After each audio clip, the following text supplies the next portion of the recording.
Hello everyone, ನಾನು Sujatha. Welcome to my channel. ಇವತ್ತು ನಾನು ನಿಮ್ಮ ಜೊತೆ ಒಂದು ಮಸಾಲೆ ದೋಸೆ ರೆಸಿಪಿನ ಶೇರ್ ಮಾಡ್ಕೊತಿದ್ದೀನಿ. ಅಂದರೆ ಪರ್ಫೆಕ್ಟ್ ಮಸಾಲೆ ದೋಸೆ ಅಂದರೆ ಯಾರಿಗೆ ಇಷ್ಟ ಇಲ್ಲ, ಎಲ್ಲರಿಗೂ ಪರ್ಫೆಕ್ಟಾಗಿ ಮಾಡಬೇಕು ಅಂತ ಆಸೆ ಇರುತ್ತೆ. ಸೊ ಆ ಥರ ಹೇಗೆ ಮಾಡೋದು ಅಂತ ಇವತ್ತು ನಾನು ನಿಮ್ಮ ಜೊತೆ ಶೇರ್ ಮಾಡ್ಕೊತೀನಿ. ನೋಡಿ, ಇಲ್ಲಿ ನಾನು 3 ಕಪ್ಪು ದೋಸೆ ಅಕ್ಕಿ ಅಂದರೆ ದಪ್ಪಕ್ಕಿ ತೊಗೊಂಡಿದ್ದೀನಿ, ಅಥವಾ ಸೊಸೈಟಿ ಅಕ್ಕಿ ಏನು ಬೇಕಾದ್ರೂ ಆಗ್ಬೋದು. ಮತ್ತು 1 ಕಪ್ಪು ಕುಸುಲಕ್ಕಿ ತೊಗೊಂಡಿದ್ದೀನಿ. ಕುಸುಲಕ್ಕಿ ಹಾಕೋದ್ರಿಂದ ದೋಸೆ ಬೇಗ ಮೆತ್ತಗಾಗಲ್ಲ. ಮತ್ತು ಇದ್ರ ಜೊತೆಗೆ 1 ಕಪ್ ಉದ್ದಿನಬೇಳೆ. ಉದ್ದಿನಬೇಳೆ ಏನು ಮಾಡಿದ್ದೀನಿ ಅಂದ್ರೆ, ಅಂದರೆ ಬೇಳೆ ಥರ ಕಟ್ಟಾಗಿರೋ ತೊಗೊಂಡಿಲ್ಲ, ಫುಲ್ ರೌಂಡ್ ಇರುತ್ತಲ್ಲ ಆ ಥರ ತೊಗೊಂಡಿದ್ದೀನಿ. ಸೊ ಆ ಥರದ್ದು ಯೂಸ್ ಮಾಡಿದ್ರೆ ತುಂಬ ಚೆನ್ನಾಗಿ ಬರುತ್ತೆ. ಸೊ ಹಾಗಾಗಿ ಉದ್ದಿನಬೇಳೆನೇ ಬಟ್ ರೌಂಡ್ ಇರುತ್ತಲ್ಲ ಅದನ್ನು ತೊಗೊಂಡಿದ್ದೀನಿ. ಮತ್ತು 1 ಟೇಬಲ್ ಸ್ಪೂನಷ್ಟು ಮೆಂತ್ಯ ಆ್ಯಡ್ ಮಾಡಿದ್ದೀನಿ.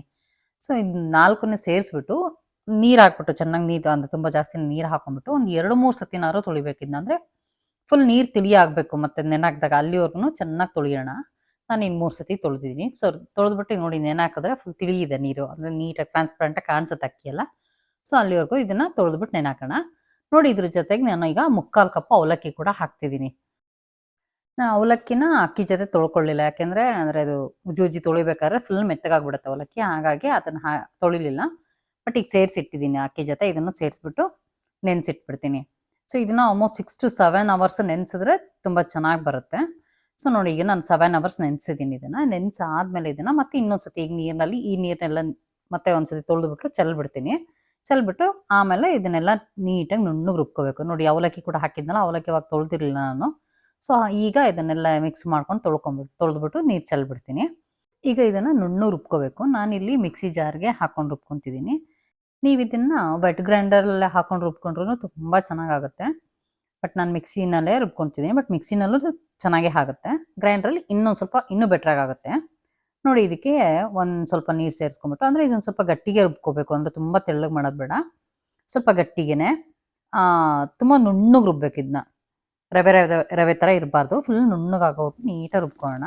ಸೊ ನೋಡಿ, ಇದನ್ನು ರುಬ್ಬಿ ಆದಮೇಲೆ ಇದನ್ನು ಒಂದು ದೊಡ್ಡ ಪಾತ್ರೆಗೆ ಸೇರಿಸ್ಕೊಳ್ಳೋಣ. ಯಾಕೆಂದರೆ ಇದನ್ನು ಮತ್ತೆ ಅಂದರೆ ನೆಂದ ಮೇಲೆ ಇನ್ನೂ ಸ್ವಲ್ಪ ಉಬ್ಬಿ ಬರುತ್ತೆ. ಸೊ ಹಾಗಾಗಿ ಅದು ಉಬ್ಬಿ ಬಂದ್ರೂ ಅದು ಪಾತ್ರೆ ಒಳಗೆ ಇರೋ ಥರ ದೊಡ್ಡ ಪಾತ್ರೆಗೆ ಹಾಕೊಂಬೇಡ.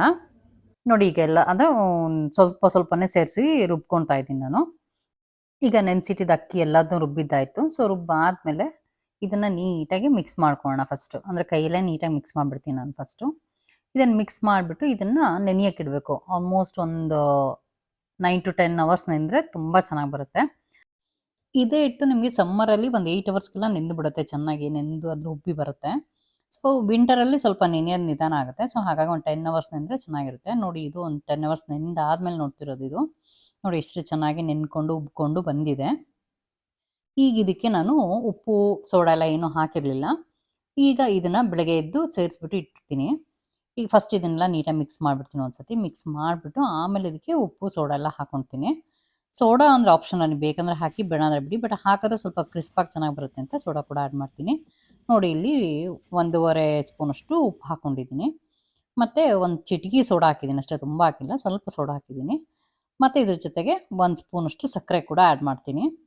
ಸಕ್ಕರೆ ಹಾಕೋದ್ರಿಂದ ಒಳ್ಳೆ ಕಲರ್ ಬರುತ್ತೆ ದೋಸೆ, ಮತ್ತು ಅಷ್ಟು ಹುಳಿನೂ ಅನ್ಸಲ್ಲ. ಹಾಗಾಗಿಬಿಟ್ಟು 1 ಸ್ಪೂನಷ್ಟು ಸಕ್ಕರೆ ಹಾಕ್ಕೊಂಡಿದ್ದೀನಿ. ಎಲ್ಲದನ್ನೂ ಹಾಕಿ ನೀಟಾಗಿ ಮಿಕ್ಸ್ ಮಾಡಿಬಿಟ್ಟು ಮತ್ತೆ ಸೈಡಲ್ಲಿ ಇಟ್ಬಿಡೋಣ. ಒಂದು ಗಂಟೆ ನೆನೆಸಿಟ್ರೆ ಚೆನ್ನಾಗಾಗುತ್ತೆ. ಇಲ್ಲ ನೀವು ಇನ್ಸ್ಟೆಂಟು ಈಗಲೇ ಮಾಡ್ಕೋಬೋದು. ಬಟ್ ಉಪ್ಪೆಲ್ಲ ಕರ್ಕೊಂಡು ಚೆನ್ನಾಗಿದಾಗಲಿ ಅಂತ ಬಿಟ್ಟು 1 ಗಂಟೆ ಸೈಡಲ್ಲಿ ಇಟ್ಬಿಡ್ತೀನಿ.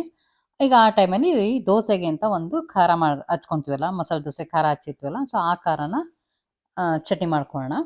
ಸೊ ಆ ಖಾರದ ಚಟ್ನಿಗೆ ನಾನಿಲ್ಲಿ ಒಂದು 7ರಿಂದ 8 ಬ್ಯಾಡಗೆ ಮೆಣಸಿನ್ಕಾಯಿ ತೊಗೊಂಡಿದ್ದೀನಿ. ಅದನ್ನು ಸ್ವಲ್ಪ ಬೆಚ್ಚಗೆ ಮಾಡ್ಕೊತೀನಿ ಅಷ್ಟೇ. ಅಂದರೆ ತುಂಬ ಏನು ಕಪ್ಪಾಗೋರ್ಗು ಅಂದರೆ ಕೆಂಪಾಗೋರ್ಗು ಉರಿಯಲ್ಲ, ಜಸ್ಟ್ ಬೆಚ್ಚಗೆ ಮಾಡ್ಕೊತಿದ್ದೀನಿ ಒಂದು 2 ಮಿನಿಟ್ಸು. ಇದು ಬೆಚ್ಚಗಾದ್ಮೇಲೆ ಇದನ್ನು ಒಂದು ಬಟ್ಲಲ್ಲಿ ಬಿಸಿ ನೀರು ಹಾಕ್ಬಿಟ್ಟು ನೆನೆಸಿಡ್ತೀನಿ. ಸೊ ಬಿಸಿ ನೀರು ಯಾಕೆ ಹಾಕ್ತಿದ್ದೀನಿ ಅಂದರೆ ಬೇಗ ನೆನಿಲಿ ಅಂತ ಬಿಟ್ಟು ಬಿಸಿನೀರು ಹಾಕ್ಬಿಟ್ಟು ಒಂದು ಅರ್ಧದಿಂದ 1 ಗಂಟೆ ನೆನೆದ್ರೆ ಸಾಕು. ತಣ್ಣೀರಲ್ಲಿ ನೆನೆಸೋದಾದರೆ ಒಂದು 2 to 3 ಅವರ್ಸ್ ನೆನೆಸ್ಬೇಕಾಗತ್ತೆ.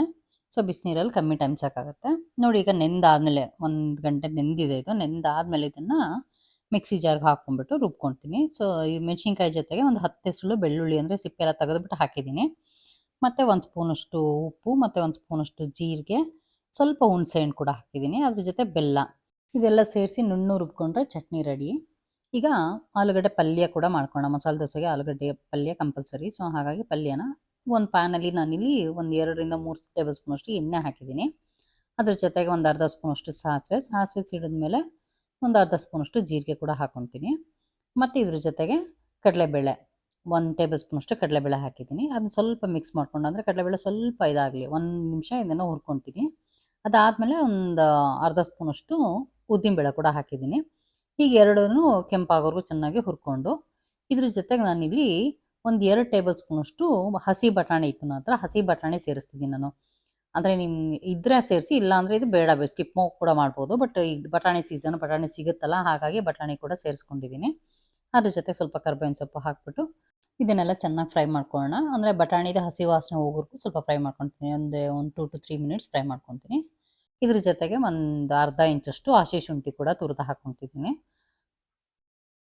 ಶುಂಠಿ ಹಾಕೋದ್ರಿಂದ ಫ್ಲೇವರ್ ತುಂಬ ಅಂದರೆ ಚೆನ್ನಾಗಿರುತ್ತೆ. ಸೊ ಹಾಗಾಗಿ ಶುಂಠಿ ಸೇರಿಸಿದ್ದೀನಿ. ಬಟಾಣಿನ ಒಂದು 2 ಮಿನಿಟ್ಸ್ ಫ್ರೈ ಮಾಡ್ಕೊಂಡು ಆದಮೇಲೆ ಇದ್ರ ಜೊತೆ ಒಂದು 5 ರಿಂದ 6 ಹಸಿಮೆಣ್ಸಿನ್ಕಾಯಿನ ಹೆಚ್ಚಿಬಿಟ್ಟು ಹಾಕ್ಕೊಂಡಿದ್ದೀನಿ. ಮತ್ತು 2 ಈರುಳ್ಳಿನಷ್ಟೇ ಹೆಚ್ಚಿಬಿಟ್ಟು ಇದ್ರ ಜೊತೆ ಸೇರಿಸಿದ್ದೀನಿ. ಸೇರಿಸ್ಬಿಟ್ಟು ಇದನ್ನ ನೀಟಾಗಿ ಫ್ರೈ ಮಾಡ್ಕೊಳ್ಳೋಣ. ಇದು ಅಂದರೆ ಈರುಳ್ಳಿ ಸ್ವಲ್ಪ ಮೆತ್ತಗಾಗಿದ ತಕ್ಷಣ ನಾನಿಲ್ಲಿ ಒಂದು 2 ಕಪ್ಪಷ್ಟು ನೀರು ಸೇರಿಸ್ತಿದ್ದೀನಿ. ನೀರು ಸೇರಿಸ್ಬಿಟ್ಟು ನೀರಲ್ಲಿ ಈರುಳ್ಳಿನ ಬೇಯಿಸ್ಕೊತೀನಿ. ಸೊ ನೀರಲ್ಲಿ ಬೇಯೋದ್ರಿಂದ ತುಂಬ ಟೇಸ್ಟ್ ಬರುತ್ತೆ. ಸೊ ಹಾಗಾಗಿ ನೀರು ಹಾಕಿ ಬೇಯಿಸ್ಕೊತಿದ್ದೀನಿ. ಈ ನೀರಿಗೆ ನಾನು 1.5 ಸ್ಪೂನಷ್ಟು ಉಪ್ಪು ಹಾಕಿದ್ದೀನಿ. ಮತ್ತು ಒಂದು ಅರ್ಧ ಸ್ಪೂನಷ್ಟು ಅರಿಶಿನ ಕೂಡ ಹಾಕ್ಕೊಂಡಿದ್ದೀನಿ. ಹಾಕ್ಬಿಟ್ಟು ನೀಟಾಗಿ ಮಿಕ್ಸ್ ಮಾಡಿಬಿಟ್ಟು ನೀರನ್ನ ಚೆನ್ನಾಗಿ ಕುದಿಸ್ಕೊತೀನಿ. ಅಂದರೆ ಈರುಳ್ಳಿ ಸ್ವಲ್ಪ ಚೆನ್ನಾಗಿ ಮೆತ್ತಗಾಗೋರ್ಗು ಈ ಥರ ಕುದಿಸ್ಕೊತೀನಿ. ಸೊ ಈರುಳ್ಳಿ ಮೆತ್ತಗಾದಮೇಲೆ ಇದಕ್ಕೆ ನಾನಿಲ್ಲಿ 3 ಆಲೂಗಡ್ಡೆ ಬೇಯಿಸಿಟ್ಟಿದ್ದೀನಿ. ಸೊ ಬೇಯಿಸಿಟ್ಟಿರೋ ಆಲೂಗಡ್ಡೆನ ಚೆನ್ನಾಗಿ ಮ್ಯಾಶ್ ಮಾಡಿಬಿಟ್ಟು ನೀರೊಳಗೆ ಸೇರಿಸ್ಕೊತೀನಿ. ಸೇರಿಸ್ಬಿಟ್ಟು ಆಮೇಲೆ ನೀಟಾಗಿ ಮಿಕ್ಸ್ ಮಾಡ್ಕೊತೀನಿ.